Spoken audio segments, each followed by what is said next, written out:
एक चीज़ बहुत अरूज पे गई हुई है और वो यही है कैपिटल स्मार्ट सिटी में ओन कैसे आ गया, प्रॉफिट किन लोगों ने नहीं की थी इन्वेस्टमेंट्स वो पछता रहे थे कि यार हमने क्यों नहीं किया, हमने करनी है। और जब इन्वेस्टमेंट करने के लिए कोशिश कर रहे थे तो फिर उनको बहुत ज़्यादा ओन का सामना करना पड़ रहा। सबसे ज़्यादा जो रुझान मैंने देखा है वो स्पेसिफ़िकली मैंने देखा है इस फ्रेश बुकिंग जो करना चाह रहे थे और उन्होंने नहीं की, और जैसे ही ओन गेम आई, इंटरचेंज विद अनाउंसमेंट हुई और एकदम से ओन बहुत ज़्यादा होना शुरू हो गया।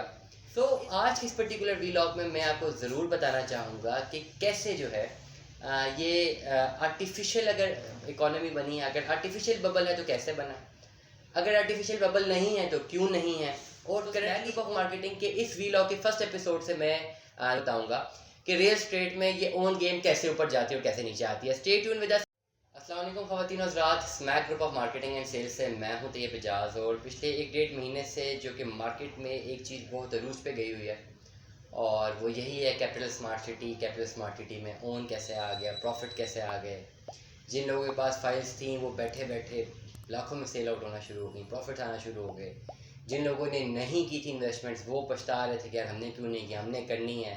और जब इन्वेस्टमेंट करने के लिए कोशिश कर रहे थे तो फिर उनको बहुत ज़्यादा ओन का सामना करना पड़ रहा है भी। और कस्टमर का जो रुझान है वो ज़्यादा बढ़ा है, जो एंड बायर्स का रुझान है वो बड़ा है। मैंने खुद विटनेस किया है, लोग स्पेसिफिकली जो फ्रेश बुकिंग को है वो होल्ड करना ज़रूर जा रहे थे पिछले 1-1.5 महीने से। जिन्होंने 5 साल से होल्ड की हुई थी फाइल और जल्दी सेल आउट कर दी वो लॉस में चले गए, और उनको मैंने रिग्रेट में भी देखा कि यार हमसे गलती हो गई। और सबसे ज़्यादा जो रुझान मैंने देखा है वो स्पेसिफ़िकली मैंने देखा है इस फ्रेश बुकिंग जो करना चाह रहे थे और उन्होंने नहीं की, और जैसे ही ओन गेम आई, इंटरचेंज विद अनाउंसमेंट हुई और एकदम से ओन बहुत ज़्यादा होना शुरू हो गया। इस पर्टिकुलर टाइम पे मैंने बायर्स का रुझान बहुत ज़्यादा देखा है जो कि चाहते थे कि मैंने फ्रेश बुकिंग करनी है, लेकिन परहैप्स उस वक्त ओन गेम बहुत ज़्यादा चली गई और अभी 6-6.5 लाख रुपए प्रॉफिट अप्रॉक्सीमेटली सिर्फ 5 मरला पे डिमांड किया जा रहा है। आज इस पर्टिकुलर वीलॉग में मैं आपको ज़रूर बताना चाहूँगा कि कैसे जो है ये आर्टिफिशियल अगर इकोनॉमी बनी है, अगर आर्टिफिशियल बबल है तो कैसे बना, अगर आर्टिफिशियल बबल नहीं है तो क्यों नहीं है, और करंटली ओन गेम है क्या। लेकिन इस वक्त मैं कॉन्टेक्स्ट को थोड़ा बहुत रिक्रिएट करूँगा, मैं कनेक्ट करूँगा, स्विच करूँगा in terms of real estate economy में। तो आगे से जो हिस्सा है मेरे रियल स्टेट का, जो इस वीलॉग का है, वो डेफिनेटली रियल स्टेट को कंसर्न कर रहा है, किसी भी सोसाइटी के किसी भी एलिमेंट स्ट्रक्चर को नहीं रिप्रेजेंट कर रहा। बात करते हैं रियल स्टेट इकोनॉमी में ओन की, और ओन कैसे आता है रियल स्टेट में। किसी भी पर्टिकुलर पीस ऑफ लैंड में आर्टिफिशियली उसको इंक्रीज कैसे किया जाता है।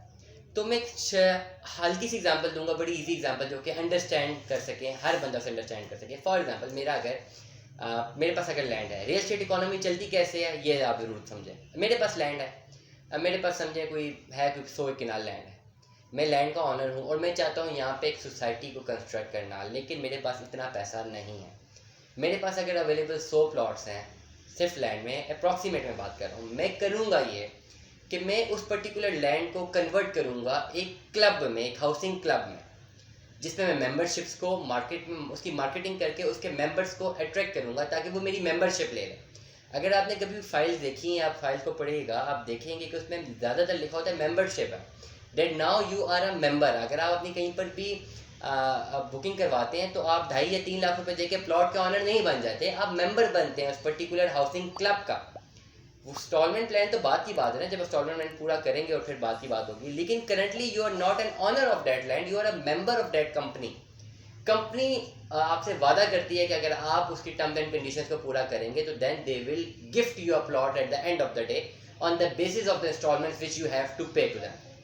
तो अगर तो मैं एक ऑनर हूँ, लैंड का ऑनर हूँ, मेरे पास 100 प्लॉट्स पड़े हुए हैं, मेरे पास कंस्ट्रक्ट करने के लिए पैसे नहीं है, मैं करूँगा ये कि मैं इसकी फ़ायदे कि उसको कंपनी में रजिस्टर्ड कराऊंगा, इस पर्टिकुलर सेगमेंट को, इसका एनओसी लूँगा, 8-10 चीज़ें हैं जो मैं करूँगा।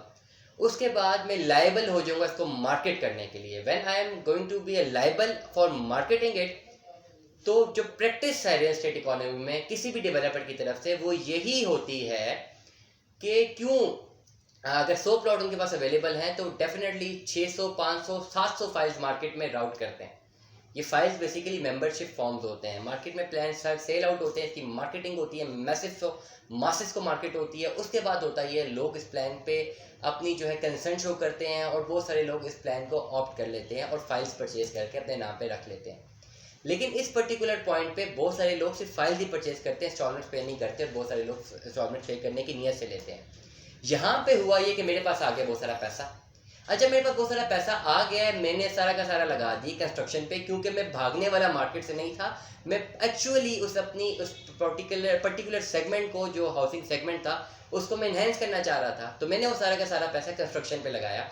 4-5 साल का एलिमेंट थे, 4-5 साल में कंस्ट्रक्शन होती गई और डेवलपमेंट होती गई। अब 5 साल बाद जो मेरे पास एक्चुअल 100 प्लॉट थे और मैंने 500 फाइल्स आउट की हुई थी, तो मैंने देखा कि 5 सालों में सिर्फ 70-80 लोगों ने इंस्टॉलमेंट पे की हुई हैं। ये नॉर्मल प्रैक्टिस है इस रियल एस्टेट इकोनॉमी की। तो उस पर्टिकुलर पॉइंट पे जिन लोगों ने मुझे इंस्टॉलमेंट्स पूरी पे की हुई थी, मैंने उनको प्लॉट हैंड ओवर कर दिया, और जिन्होंने नहीं पे की हुई थी, जो मेरी टर्म्स एंड कंडीशंस थी, मैंने उनको रिफंड कर दी फाइल थी, जो भी मार्केट रेट था उस पर रिफंड हो गई। उस सूरत में 400 लोग मुझे क्लेम नहीं कर सकते कि हमें प्लॉट थे, क्योंकि उन्होंने अपने प्लान पूरे नहीं किए हुए।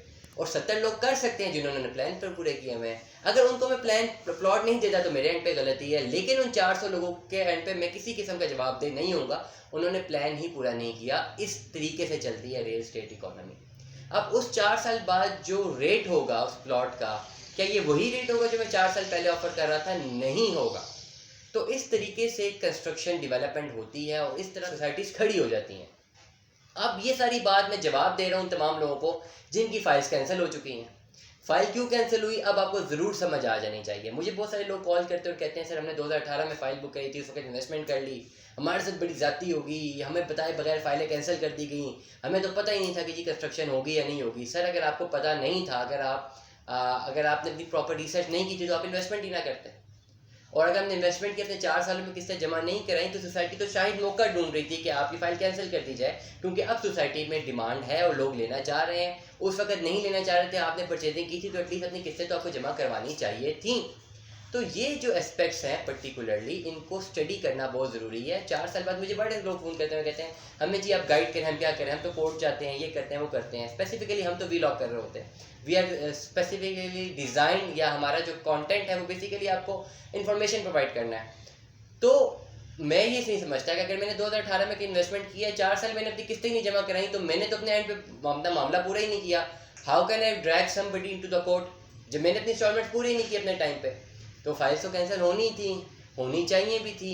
अल्लाह ना करे कि हो, क्यों होनी नहीं चाहिए थी, लोगों को नुकसान नहीं होना चाहिए था। लेकिन आपकी जब अपने एंड पे गलती है तो आप उसका मुद्दा किसी और पर्टिकुलर सेगमेंट में नहीं डाल सकते। तो स्मैक ग्रुप ऑफ मार्केटिंग के इस वीलॉग के फर्स्ट एपिसोड से मैं यहाँ पे सबकी इजाज़त लेना चाहूँगा। अगले एपिसोड में इसका जो कंटिन्यूटी है उसमें मैं आपको बताऊँगा कि रियल एस्टेट में ये ओन गेम कैसे ऊपर जाती है और कैसे नीचे आती है। स्टे ट्यून विद अस, अगला वीलॉग आप जरूर देखिएगा। थैंक यू, अल्लाह हाफिज़।